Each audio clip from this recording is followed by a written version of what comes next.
할렐루야.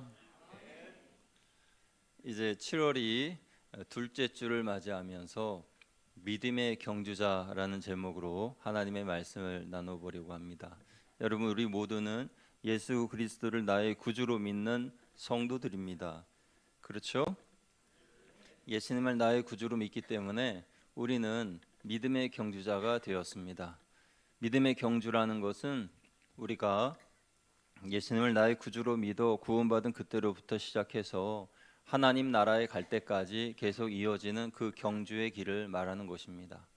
그래서 믿음의 경주를 하는 우리들이 어떻게 하면 하나님께서 기뻐하시는 경주자들이 될 수 있을 것인가, 최후 승리 면류관 받을 수 있을 것인가에 대한 귀한 지침이 되는 말씀이 오늘 본문의 말씀이기에 오늘 이 말씀을 나누려고 합니다. 여러분, 운동선수들이 우승을 하기 위해서는 자기 관리를 잘 해야 합니다.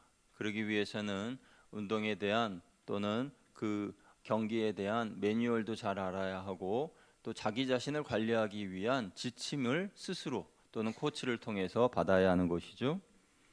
그런 지침서와 매뉴얼이 있듯이 오늘 말씀은 믿음의 경주자인 우리가 믿음의 경주를 잘 마칠 수 있도록 알려주시는 귀한 영적 지침서죠. 그래서 하늘나라 갈 때까지 믿음의 경주를 해야 되는 우리들은 오늘 이 본문 말씀을 잘 새겨서 하나님께서 기뻐하시는 삶을 살아가는 저와 여러분이 되어야 하겠습니다. 히브리서 12장은 믿음장이라는 별명이 있습니다.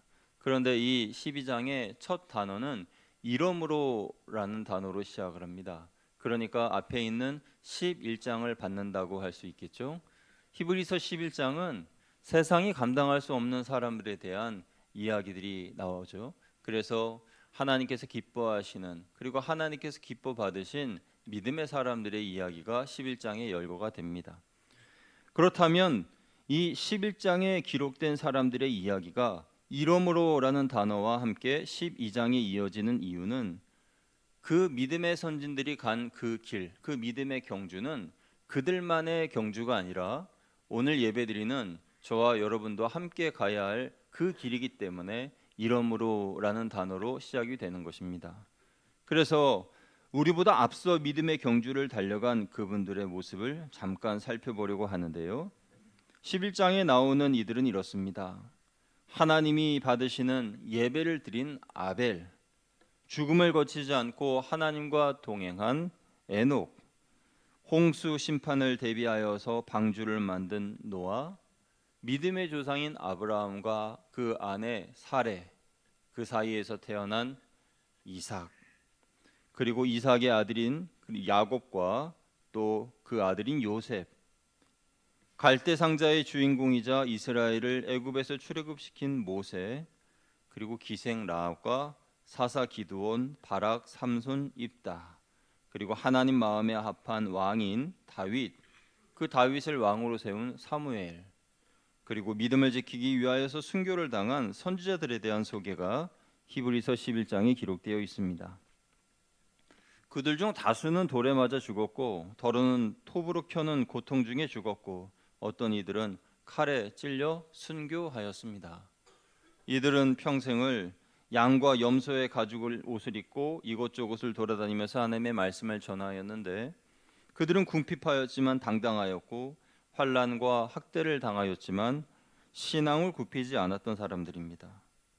이들이 우리보다 먼저 신앙의 경주를 한 위대한 사람들입니다.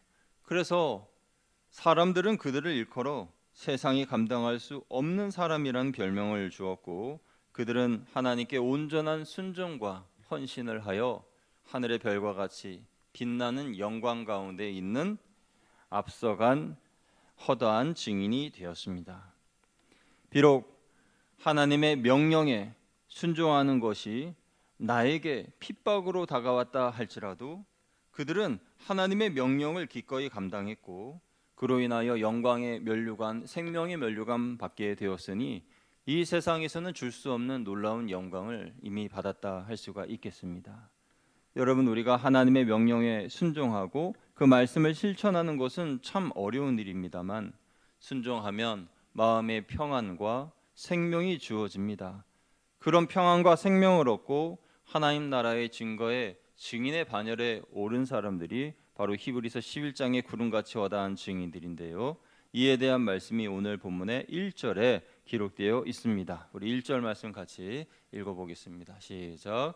이러므로 우리에게 구름같이 둘러싼 허다한 증인들이 있으니 모든 무거운 것과 얽매이기 쉬운 죄를 벗어버리고 인내로서 우리 앞에 당한 경주를 하며. 아멘. 우리가 가야 할 믿음의 길은 경주입니다.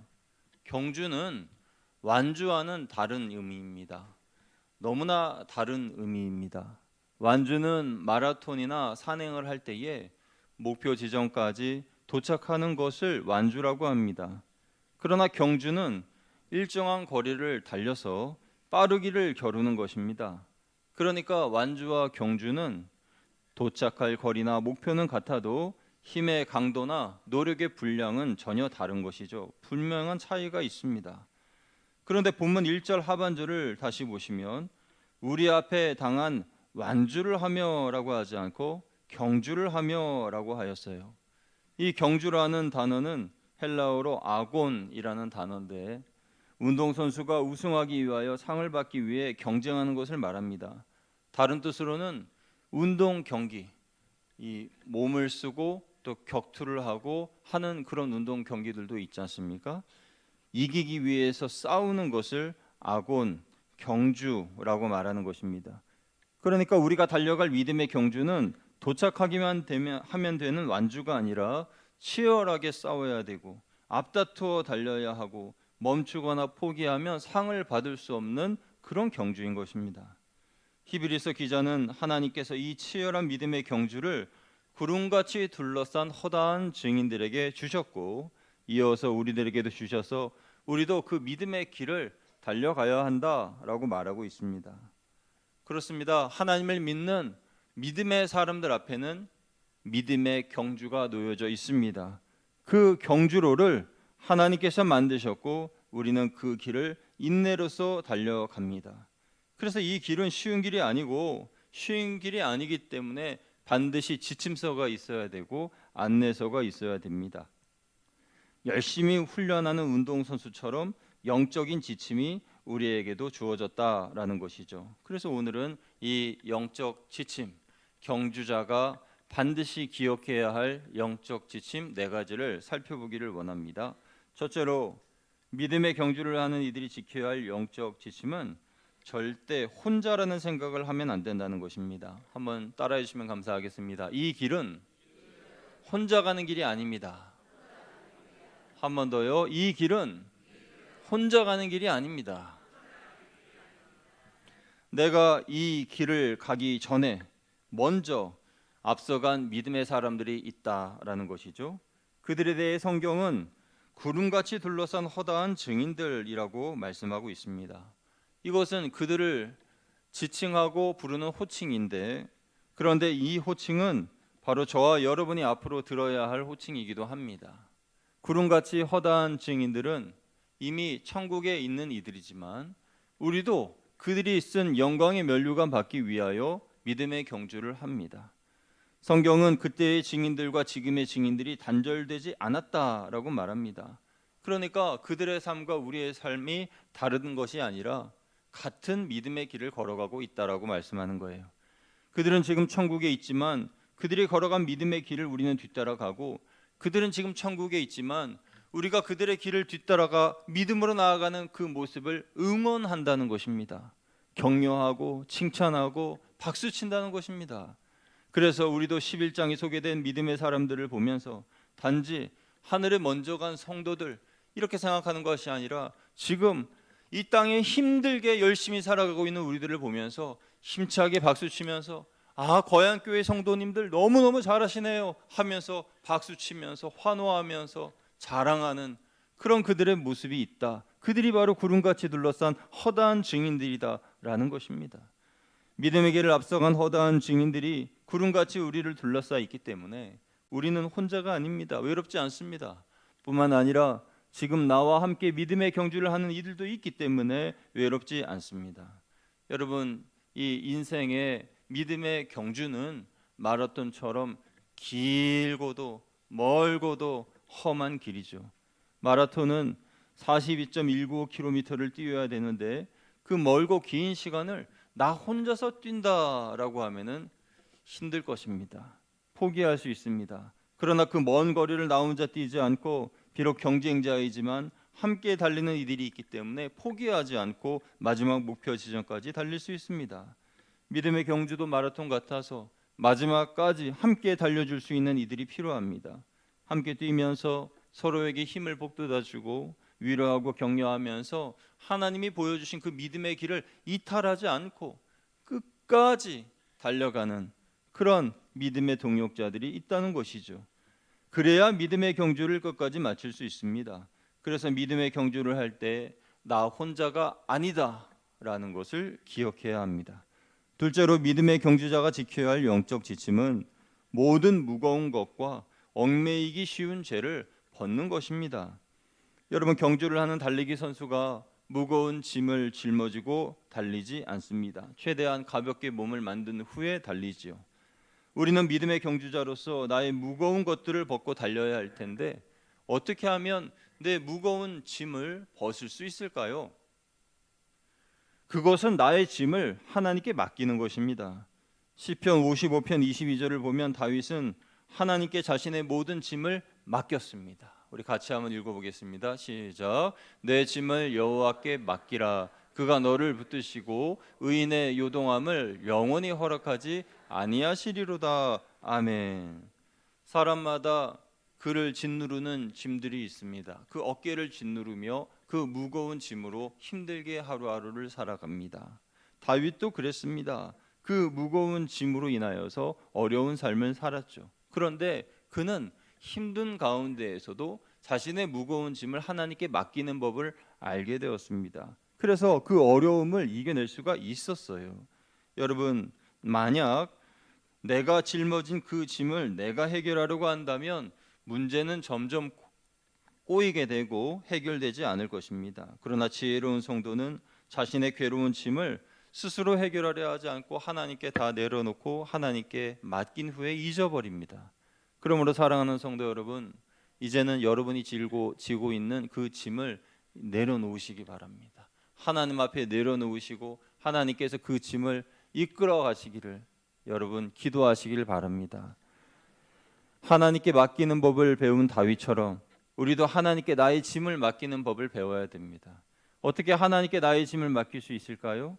전적으로 하나님께 의탁하는 기도를 드리면 됩니다. 나의 어깨를 짓누르는 무거운 것들이 있다면 나의 짐을 하나님께 맡기는 기도를 드려야 됩니다. 그러면 하나님께서 저와 여러분의 짐을 짊어 주실 것입니다.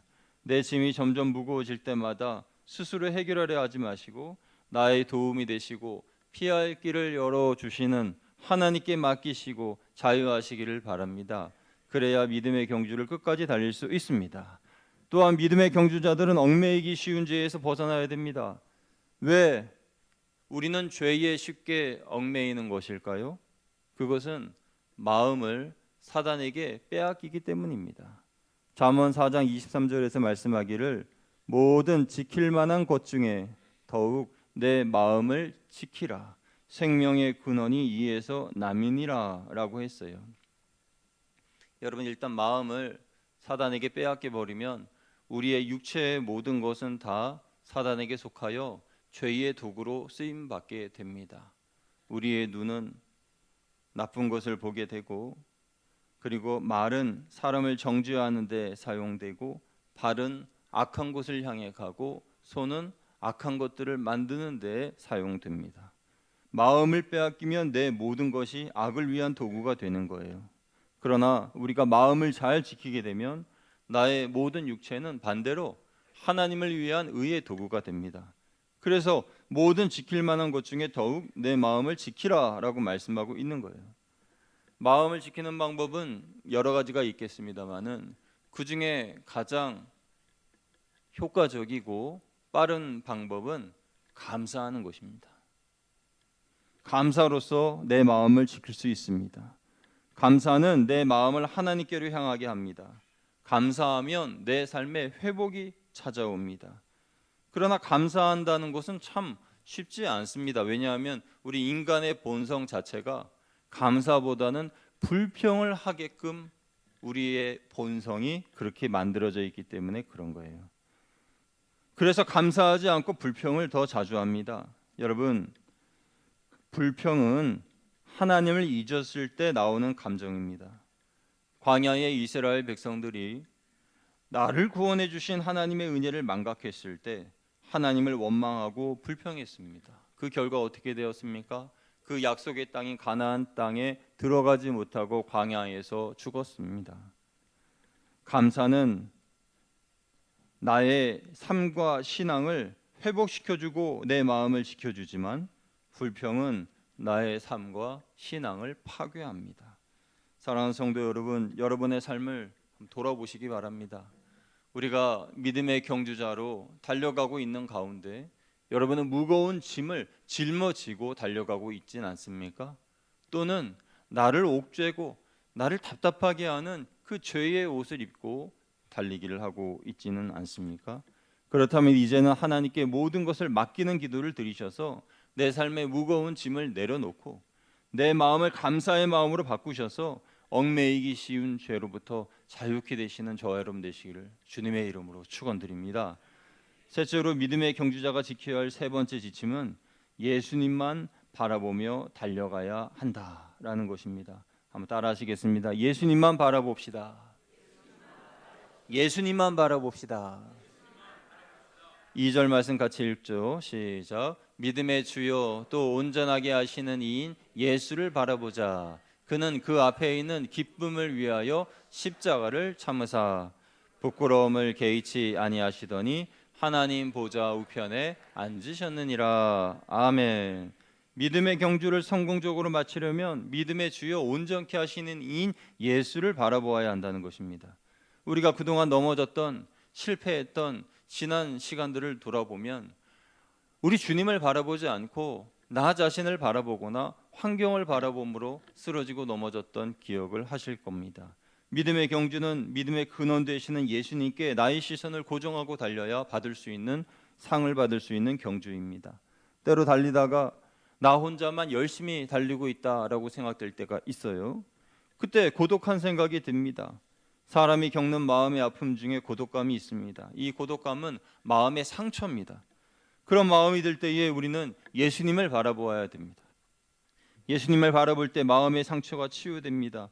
혼자라고 느껴질 때 주님과 함께, 주님이 나와 함께 하심을 믿으십시오. 주님은 우리를 혼자 내버려 두지 않으십니다. 우리가 해야 할 일들 중에서 먼저 우리가 해야 할 것은 주님이 나와 함께 하신다는 것.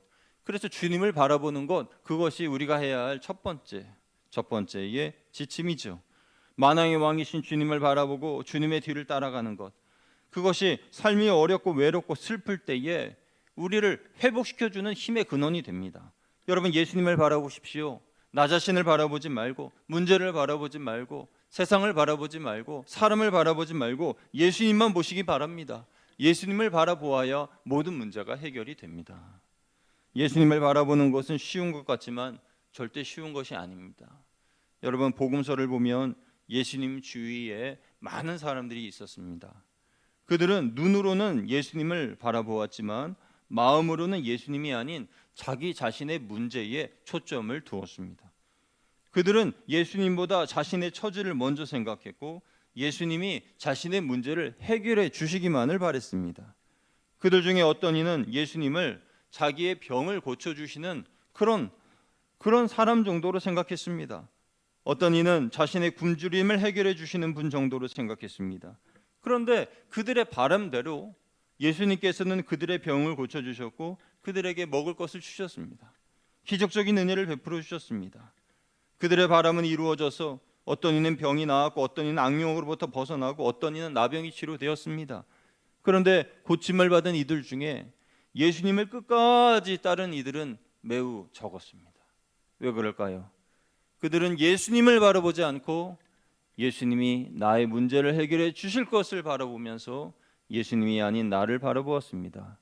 여러분, 예수님을 바라보지 않고 나를 보고 상황을 보는 그런 성도들, 그런 사람들은 예수님을 떠나갈 확률이 매우 높습니다. 예수님을 문제 해결의 수단으로 생각하고 따랐기에 자신의 문제가 해결된 후에는 쉽게 예수님을 배반할 수 있습니다. 그러므로 우리는 예수님을 내 문제 해결을 위한 수단으로 보는 것이 아니라, 예수님은 나의 문제를 해결해 주시는 그런 정도의 분이 아니라, 예수님은 내 삶의 기준이고 믿음의 기준이고 나의 믿음의 대상이십니다. 믿으시면 아멘. 예수님께서 믿음의 경주의 결승선상에서 우리를 기다리고 계십니다. 두 팔 벌리고 우리가 달려오기를 기다리십니다. 그러므로 우리가 달리고 있는 이 믿음의 경주, 이 경주는 목적이 없는 경주가 아니라 예수님을 향해 달려가는 경주입니다. 마지막 결승선상에서 두 팔 벌리고 기다리실 예수님을 향하여 나아가는 그런 경주입니다.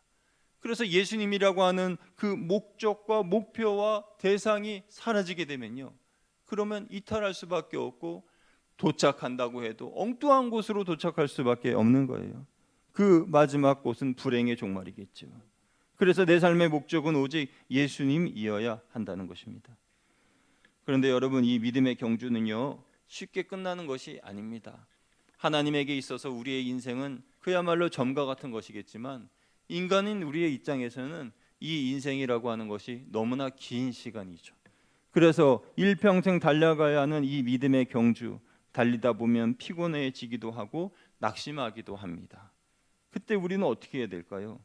그때에 우리에게 필요한 네 번째 지침은 날 위해 죽으신 예수님을 생각하는 것입니다.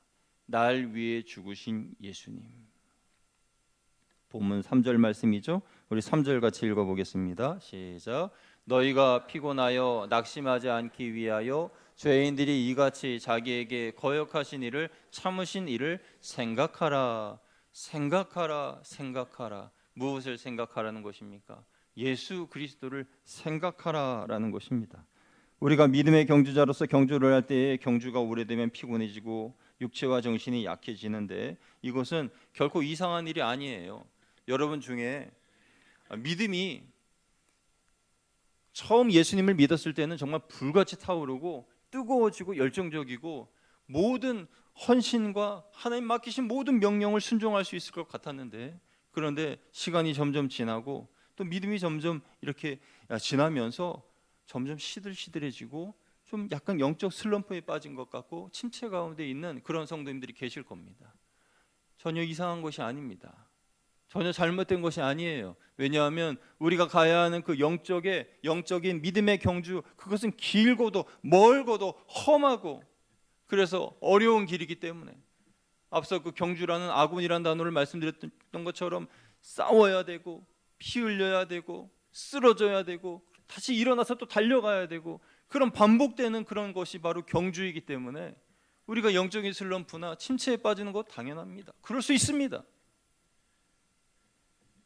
그때에 우리는 나를 위하여 십자가의 고통을 참으신 예수님을 생각해야 됩니다. 영적 침체를 겪는 성도들에게 주시는 치료제가 예수를 생각하는 거예요. 3절 하반절에 자기에게 거역하신 일을 참으신 일을 생각하라 할 때, 이 생각하라라는 단어는 헬라어로 아널로기 조마이라는 단어인데요, 세다, 숙고하다라는 뜻이에요. 뭘 셉니까? 회계사가 회계 장부에 빼곡하게 기록하듯이 그 숫자를 세고 계산하고 그러면서 기록하는 그것을 말합니다. 여러분, 회계 이 장부에다가 회계 일을 하는 것이 이게 얼마나 복잡하고 어려운 일입니까? 그래서 하나하나 생각하고 계산하고 100에서부터 1까지 1에서부터 100까지 다 계산했는데, 아니 이 뭐 100원 하나라도 오차가 있다. 그럼 처음부터 다시 해야죠. 처음부터 다시 해야 되고 퇴근도 못하고, 은행원 같은 경우에는 그렇지 않습니까? 그러니까 이 세다 숙고하다라는 그런 뜻, 이 예수님을 생각하다 할 때 생각이라는 단어가 바로 그런 뜻이라는 거예요. 이게 무슨 말입니까? 우리가 예수님을 생각할 때 그냥 예수님은 좋으신 분, 나를 위하여 십자가에 못 박혀 죽으신 분, 그런 생각이 아니라 예수님이 하신 말씀과 예수님이 하신 행적과 그런 모든 것들이 사복음서에 잘 기록되어 있기 때문에 내가 힘들 때마다 예수님이 하셨던 말씀 하나하나를 마치 회계사가 회계장부에 그 숫자를 기록하듯이 예수님의 말씀을 다시 묵상하는 거예요. 하나하나 꼼꼼하게 자세하게. 그러면서 예수님의 그 말씀과 나의 말, 나의 행동을 비교해 보는 거죠. 여러분 사람과 사람을 비교할 때에는 내가 누군가를 비교하게 되면 차이가 있고 열등감이 들기도 하고 좌절감이 생기기도 하고 그렇습니다. 그런데 예수님과 나를 비교하는 것은 영적인 성장이고 내 삶에 유익이 있습니다. 사람과 사람, 내가 누군가와 비교해서 나 자신을 보면 한없이 초라해져 보입니다. 나는 아무것도 할 수 없는 볼품없는 사람처럼 보입니다. 그런 것은 나의 영적 성장에 유익이 없어요. 그래서 안 하시는 게 좋습니다. 그런데 예수님과 나를 비교하는 것은 내 영적 성장에 유익이 있어요. 그래서 예수를 생각하라라는 이 말씀은 예수님이 살면서 우리에게 남기신 예수님의 발자취, 예수님의 행적, 예수님의 말씀, 그것을 하나하나씩 꼼꼼하게 생각해 보는 것입니다. 그래서 이런 질문을 해보는 것이 좋습니다. 주님이시라면 어떻게 하시겠습니까? 주님, 제가 지금 이런 상황에 처해 있는데 주님이시라면 이런 상황에 어떻게 하시겠습니까? 하고 주님께 여쭤보시고, 그리고 이런 상황에 주님이 하셨던 말씀이 있을까요? 하면서 기도하는 마음으로 복음서를 찾아보는 거죠. 그러면 주님이 분명히 내게 주시는 음성이 그 안에 있습니다. 그러면 그 말씀을 붙잡고 그 말씀으로 사는 거죠. 기록된 예수님의 말씀, 그 말씀으로 나의 언어 생활을 비교해보고, 기록된 예수님의 행동, 그 행동과 나의 행동을 비교해 보면서 내가 점점 예수님을 닮아가는 겁니다. 다른 사람과 비교하지 말고 예수님과 비교하면서 피곤하고 낙심이 들 때마다 그 예수님의 행적을 비교해 보며 꼼꼼하게 세고 또 계산하면서 예수님을 바라보며 남은 믿음의 경주를 해야 합니다. 이런 영적 훈련을 통해서 나는 다시 힘을 얻고 그 슬럼프를 벗어나고 하나님께서 보여주신 그 믿음의 경주로를 힘있게 달려가며 이후에 주님 품에 안기게 되는 것이죠. 여러분, 말씀을 정리하겠습니다. 믿음의 경주자로서 우리가 기억해야 할 영적 지침 4가지를 말씀드렸습니다. 우리 같이 한번 스크린을 보시면서 같이 읽어볼까요? 첫째, 나를 응원해 주는 믿음의 증인들이 있음을 기억하라. 둘째, 모든 무거운 것과 얽매이기 쉬운 죄를 벗으라. 셋째, 예수님만 바라보며 달려가라. 넷째, 죽으신 예수님만 생각하라. 아멘. 이 4가지 영적 지침을 여러분 마음에 잘 새기셔서 저와 여러분 모두가 다 히브리서 11장에 있는 그 믿음의 선진들, 앞서간 그 믿음의 선배들, 믿음의 사람들처럼 우리도 영광스러운 믿음의 증인 되기를 주님의 이름으로 축원드립니다. 이 일을 위하여 주님이 우리를 부르셨고 우리 앞에 놓인 믿음의 경주를 우리가 달려갑니다. 여러분, 어떠한 어려운 일을 만나도 믿음의 주요 온전케 하시는 예수님을 바라보시고 어떠한 어려움을 만나도 여러분을 응원하는 분들이 있음을 잊지 마십시오. 그래서 하나님의 말씀에 또 예수 그리스도의 그 행적과 삶을 내 삶에 대비하면서 예수님을 닮아가며 믿음으로 성장하는 저와 여러분 되시기를 끝까지 완주하고 또 경주하여 하나님께 상을 받는 저와 여러분 되시기를 주님의 이름으로 축원드립니다. 축원합니다. 기도하겠습니다.